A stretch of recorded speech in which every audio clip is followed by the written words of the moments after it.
Okay, in this video, we're going to move on to rule number 5, which is about the ability to separate two related sentences with a semicolon.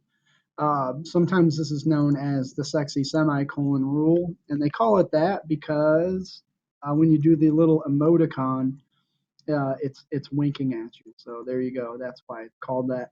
Nonetheless, what we have here is a perfect example of two related sentences next to each other, and instead of a period, we have a semicolon. So playing guitar is fun. It requires focus and patience to learn advanced techniques. This is a semicolon, and it is an appropriate separator for the two. Now, you could put a period there and capitalize the I on it, and that's fine too.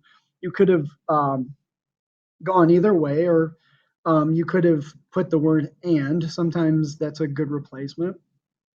But nonetheless, it is an appropriate thing to have two independent clauses. You have a subject and a verb on this side that stands on its own as a sentence, and then a subject and a verb on this side, and it works. Similarly, then, example 2, doing well on the SAT is important.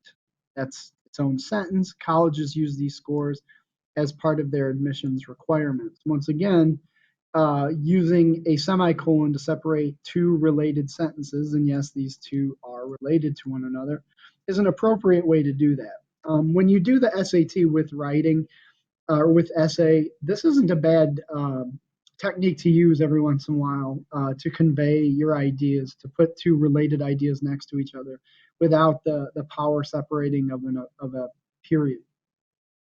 So the next thing that you should do at this point is, now that you know the rule, example 3 will be for you to write your own example of this out on your own. So there you go.